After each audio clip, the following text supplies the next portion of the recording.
So course structure. There's going to be recommended readings. There's going to be in-video or in-lecture questions that will pop up. There's going to be several problem sets during the term. And these are going to be very useful for review for exam preparation. So I'll give you guys a hint right now that if you do the problem sets and actually master the problem sets, the exams are going to be relatively easy after that. We'll probably use peer evaluation for grading the problem sets because a lot of them are more open-ended problems. And we're going to have a midterm and a final exam.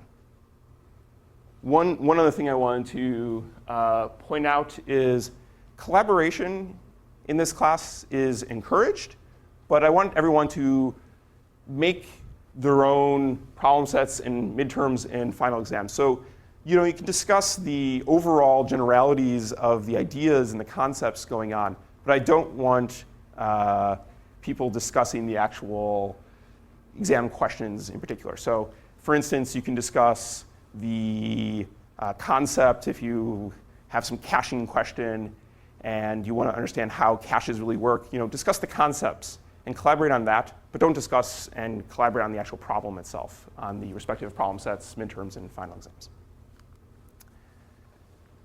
Okay, so let's talk about the content of this course. So we give a very high level motivation, and now we're going to talk about what's inside of this course. And I'm going to start off by contrasting it with what you should have already learned. So in a computer organization class, something like ELE475 at Princeton, you're going to have learned how to build a basic processor. So something like we see here. This is actually the RISC-1 processor from Berkeley. Depending on who you ask, either the RISC-1 or the first MIPS chip was sort of the first academic RISC.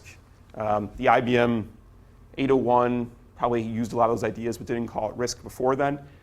But you learned how to design stuff which had about 50,000 transistors. So this entire design here, this is a two-stage pipelined processor. But things that you should have learned is basic cache ideas, pipelining. So how do you pipeline a processor? A little bit about memory systems. And you should also know sort of how logic works or digital logic works. And then in this class, to contrast, instead of learning how to build a very simplistic processor, we're going to learn how to build cutting-edge, modern-day microprocessors. That's right, we're going to learn how to build things like this, or at least design things like this. So this is a Core i7 from Intel. I guess this is the original Core i7. We're now in the third generation of Core i7s, standing in 2012 now.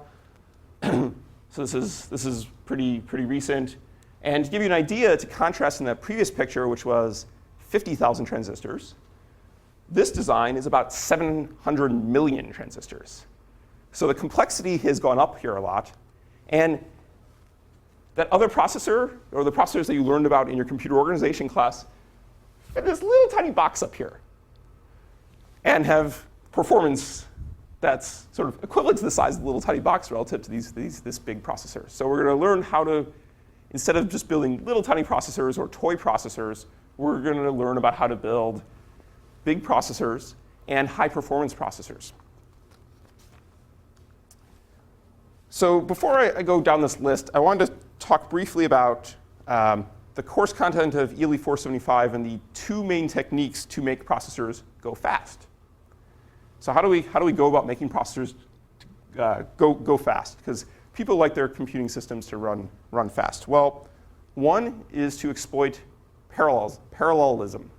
So we're going to figure out how to exploit lots of concurrent transistors or concurrent parallelism in your program.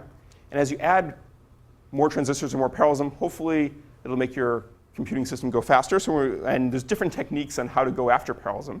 And they're not all explicit parallelism. So a lot of them are implicit parallelism. So for instance, instruction level parallelism is a completely implicit concept. The programmer doesn't have to do anything.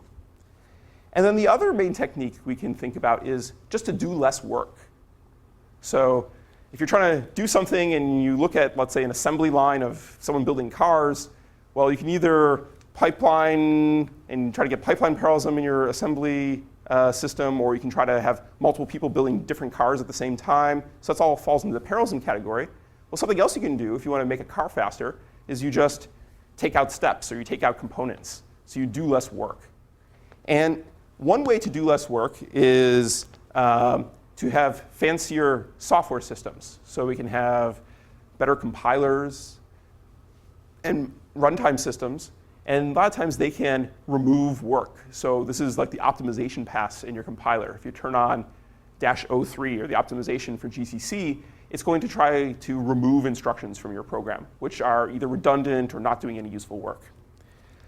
Another great example of this, which people don't really think about as doing less work, but it actually is something like a cache in your microprocessor. So in your cache, it puts memory closer to the processor than main memory. Well, this is equivalent to if you had an assembly system or a production line of cars, and let's say for every part you had to get, you would walk down the street 3 blocks away, get the part, and bring it close. Well, that's pretty slow. That's doing a lot of work for each part that you need to go fetch. But in a cache, you can actually put the data very close, and by doing that, or put the parts very close, the similar sorts of ideas here in car assembly, is you can put a bin, if you will, of all of the parts you need to build the car, and then just grab out of that bin, and you're going to do less work, do less walking. Similar sorts of things with caches. So these are the two primary techniques that we're going to apply. So now let's dive into the actual technical content of what we're going to learn in computer architecture, in this computer architecture class. And we'll categorize them as either doing less work or parallelism. So the first thing we're going to start off in this class talking about is we're going to talk about instruction level parallelism. So we're going to look at superscalar processors, which can execute multiple instructions at the same time. And it's done implicitly from sequential code. And we're also going to study very long instruction word processors, or what's called VLIW processors. We're going to hint a little bit about pipeline parallelism and look at how to build longish pipeline processors. We'll talk about advanced memory and cache systems. So this has no parallelism in the word here, in the title here. So what this is going to be is this is going to be looking at doing less work. And we're going to look at how you build memory systems that either bring the data closer or have higher bandwidth, and a lot of the implementation issues in building these advanced memory systems. Then, as the term goes on, we're going to be talking about data level parallelism. So this is more explicit levels of parallelism. So these are things like vector computers and graphics processor units or general purpose graphics processor units, GPGPUs. And at the end of the course, we're going to talk about explicit threaded parallelism and be talking about multi-threading.